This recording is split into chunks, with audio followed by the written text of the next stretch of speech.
ఎవరికైనా first heroine అవ్వాలనుకుంటారు. కానీ బాగా ఆలోచిస్తే మీరే చెప్పండి. హీరోయిన్ అనేది ఒక 5 years. Okay. Okay. Character artist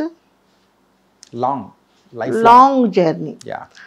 ఇది ఎవరంటే చెప్పారు నాకు, మా అదే కేఎస్ఆర్ దాస్ గారిని డాడీ అని పిలిచేదాన్ని. Okay okay. నేను నాకు కొంతమంది దాసనారాయణరావు గారు, కొంతమంది పెద్దలు, అమ్మ అక్కినేని నాగేశ్వరరావు గారు, వీళ్ళందరి సూచనలతో నేను నా జర్నీ అవును నిజమే కదా, ఈ అందం ఒక 5 ఇయర్సే, తర్వాత మనం ఏజ్ అయ్యే కొద్దీ రూపం మారుతూ ఉంటుంది కదా, రూపం తగ్గట్టు అట్లా నేను నా చిన్న వయసులోనే ఒక 65 సంవత్సరాల ఓల్డ్ క్యారెక్టర్ చేశాను. బ్రా అంతా లేకుండా, బ్లౌజ్ లేకుండా, తమిళ్లో. అది వచ్చి ఆ లాంగ్వేజ్ కూడా నాకు రాదు, స్లాంగ్ లాంగ్వేజ్. తమిళ్ అంటే మామూలుగా మాట్లాడతాం, మధురై లాంగ్వేజ్, ఎన్నడ రాజా ఎంగ పోయిట, ఆ స్లాంగ్ అన్నమాట. సో బాగా చేయించారు నా చేత క్యారెక్టర్. ఇంత పొడుగు చెవులు, కుండలాగా వేలాడుతుంటాయి, మేకప్ ఉండదు, బ్లౌజు లోపలేదో జస్ట్ ఇది. చాలా మంచి క్యారెక్టర్. అంత ఇంత క్యారెక్టర్ కాదు, అంటే అంత చిన్న ఏజ్లోనే అంత మెచ్యూర్డ్గా క్యారెక్టర్. అంటే అట్లాగే ఒక తీచెట్టి గోవింద సూపర్ డూపర్. ఎందుకంటే ఫస్ట్ సారాయి అమ్ముతుంది, బ్రోతలు చేస్తుంది, అన్నీ చేస్తుంది. ఆఫ్టర్ ఇంటర్వ్యూలో total change of the character. First rowdyism, రోడ్ల అమ్మడి, సోడా బాటిల్ ఇలా కొడుతుంది, గాల్లో ఎగరేసి కొట్టడం, బాగా పెద్ద బొట్టు, చీర మోకాల వరకు ఇలా పెట్టేసి ఆకు ఒక్క వేసుకొని ఇలా అనుకుంటూ ఒక ఎట్లా క్యారెక్టర్ అంటే అటువంటి క్యారెక్టర్. అది రేపు షూటింగ్ అనగా ఈరోజు సెలెక్ట్ చేశారు నన్ను. కానీ ప్రిపరేషన్కి టైం అసలు ఉండేది కదా, ప్రిపరేషన్కి టైం లేదు. ఒక గంట సేపు ప్రశాంత్ వాళ్ళ నాన్నగారు Thyagaraju mean hero character, Gautami heroine. అతను కూర్చోబెట్టేసి ఈ గెటప్ ఇది మరి చేయగలవా, ఇంత పెద్ద డైలాగ్. ఓహో. నాకేంటంటే కసి, ఆ పిక్చర్ హిట్ కొట్టి నాకు మంచి పేరు రావాల, ఎక్కడ పోయినా ఆ ఇది ఉంటుంది నాలో. ఆ కసితో మెయిన్ ఎక్కడ తెలిసిన కోడంబాకం బ్రిడ్జి దగ్గర కింద చేపల మార్కెట్లో. ఓహో. మెయిన్ ఈ సీనే అంత ఇదిలో ఒక రిహార్సల్స్, ఒకటి కెమెరా, దీనికి performance, then third take is okay.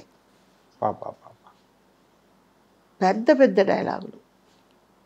కానీ ఆ ఎన్విరాన్మెంట్లో మనం కూర్చోవడం కానీ, రిక్షాలో ఇలా వేసుకొని ఒక్కాకు వేసుకొని తుప్పుతో ఎన్నడా, ఒక వల్గర్ డైలాగ్స్ వచ్చే తోరి అని ఇది చేయడం అన్నీ.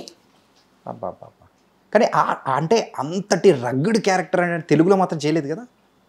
తెలుగు వాళ్ళు ఏమో చెప్తారంటే ఊరు వాళ్ళు ఇది చేయరు కదా, బయట ఊరు వాళ్ళు ఆదరిస్తారు. అట్లా మన తెలుగు వాళ్ళు చేశా, కొన్ని క్యారెక్టర్స్ చేశారు, కానీ ఇలాంటి క్యారెక్టర్ నేను తెలుగులో చేయలేదు. కానీ ఇది మీరు చెప్తూ ఉంటే ఎంత ఛాలెంజింగ్. ఇప్పుడు ఒకవేళ ఆ కైండ్ ఆఫ్ క్యారెక్టర్ ఇప్పుడున్న జనరేషన్లో చేయాలి అని అంటే దానికి ప్రిపరేషను, రిహార్సల్ అండ్ అన్నీ చూసుకొని ఒక 10-15 డేస్ తర్వాత ఓకే అనుకుంటే అప్పుడు దెన్ షూటింగ్ అనేది. క్లిప్పింగ్ చూసారంటే మీరు ఆ దీని పిక్చర్ది అదిరిపోతారు.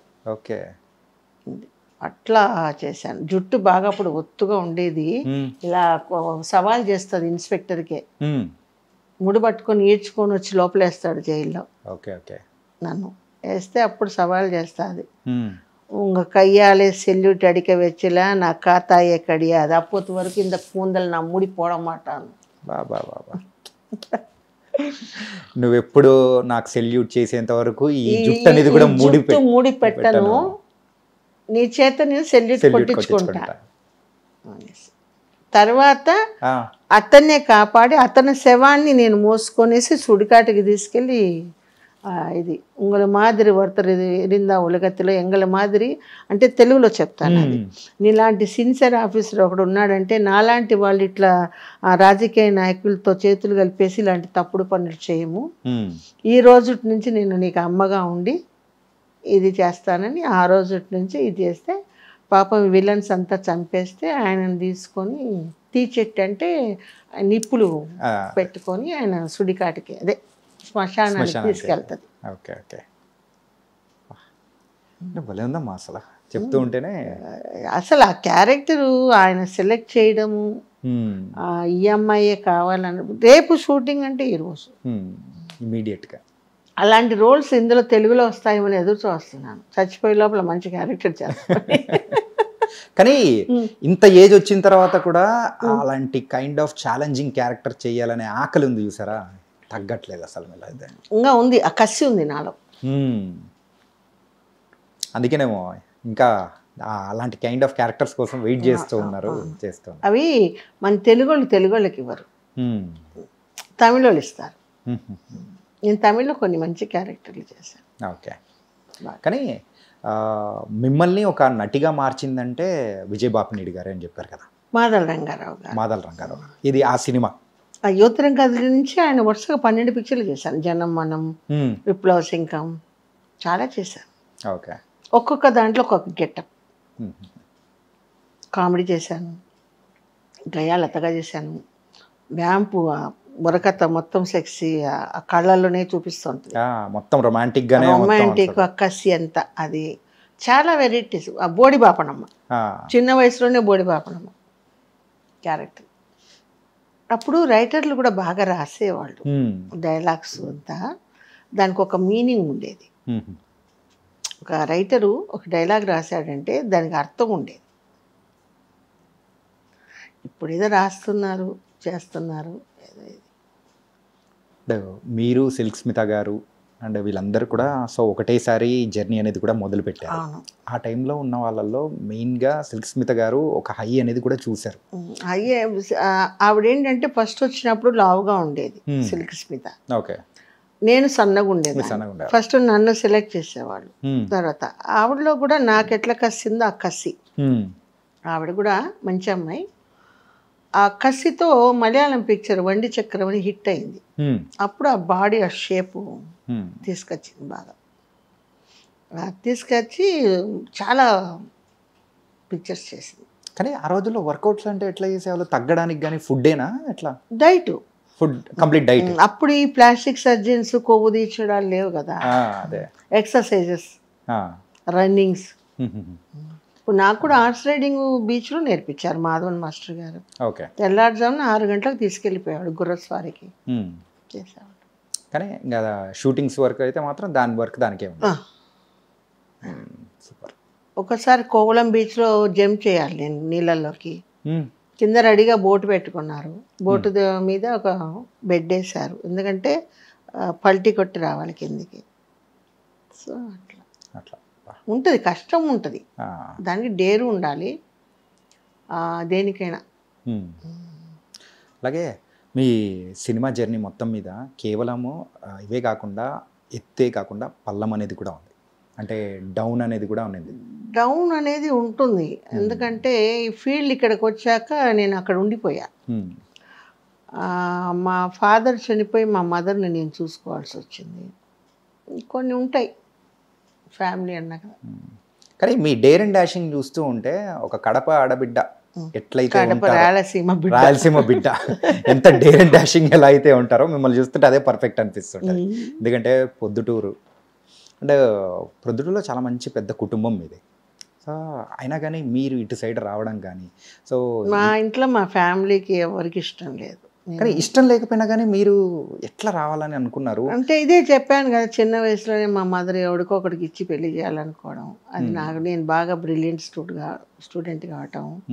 మా అమ్మమ్మ నాకు సపోర్ట్ బాగా. ఎవరు అమ్మమ్మ? అమ్మమ్మ. ఇదండి ఇక్కడ ఉంటే మొండ చేసేస్తుంది, నీకు వెళ్ళిపో అని మా అమ్మమ్మే పంపించింది నన్ను. చెన్నైకి వెళ్ళిపో వద్దని. అక్కడ మన ఆఫీస్ ఉంది కదా, వెళ్ళిపో శాంతకుమారి మన ఊరే కదా అని చెప్పేసి వెళ్ళిపోమని. ఆ కాస్ట్యూమ్ అతను ఉండేవాడు, మా ఊరెతను కాస్ట్యూమ్ అతను, అక్కడ టైలర్. పొద్దుటూరు నుంచి వెళ్ళి టైలరింగ్ ఇది. ఓకే. సో అట్లా బీరకాయ పీసులాగా వెళ్ళిపోని అప్పుడు బాగా నగలు గిగలు అన్నీ వేసుకొని వెళ్ళా. నగలన్నీ అయిపోయాయి. ఎందుకంటే అమ్మడం అంటే మనకు తెలియదు కదా, భాష ఒకటి తమిళ్ రాదు. మామూలుగా అక్కడ వేషాలు ఉంటాయి, ఇక్కడ వేషాలు చేసేవాళ్ళు ఉంటారు కదా. ఆ టైంలో నన్ను అంటే మా ఇంట్లో వంటకు దానికి చెన్నై అతనే వచ్చేవాడు. మా ఇంట్లో ఫంక్షన్స్కి అన్నిటికీ అప్ప అప్ప అని పిలిచేవాళ్ళం. పెద్ద ఆయన బ్రాహ్మణు. మా ఇంట్లో ఏ ఫంక్షన్ అయినా అతనే వచ్చి వంట చేయాలి. సో లారీ ట్రాన్స్పోర్ట్ అక్కడ ఉంది. రోజు 3 లారీలు Proddatur to Nellore, Nellore to Chennai, Chennai to అటు నుంచి 3 లారీలు Chennai to Nellore, Nellore to Proddatur. So journey జరుగుతూనే ఉంటుంది. సో అట్లా పోగొట్టుకున్నాడు అనమాట. అట్లా తర్వాత ఉన్న డబ్బులు అయిపోయినాయి, తెచ్చిన డబ్బులు ఒక్కొక్క నగ అమ్మడము ఇచ్చేయడము. ఇట్లా కాదని చెప్పేసి ముగ్గురు మురుకురాళ్ళు సినిమా తీస్తూ ఉన్నాడు మహేష్ గారు అని చెప్పేసి. ఇక్కడ షూటింగ్లో ఏదో గొడవలైనాయి. అంటే జయమాలిని ఎవరు ఈ షూటింగ్ అప్పుడు వల్గర్గా ఇది చేయడం, ఆమె చెయ్యని అనడం, కొంచెం ముగ్గురు మురుకురాళ్ళ టైంలో. అప్పుడు మాధవన్ మాస్టరు ఆ అమ్మాయి కరెక్ట్గా జయమాలినికి సరిపోతుంది, మీరు నచ్చ చెప్తే చేస్తుంది, కట్టన్ రేట్కి అడిగితే చెయ్యదు అని మాధవన్ మాస్టర్ గారు చెప్తే, మహేష్ గారమ్మ ఏమనుకోవద్దు, జయమాలిని కొంచెం డూప్ వేయి, నెక్స్ట్ పిక్చర్కి నీకు నేను మంచి క్యారెక్టర్ ఇస్తాను అంటే, అప్పుడు ఎవరైనా ప్రొడ్యూసరే కదా పాపం అని.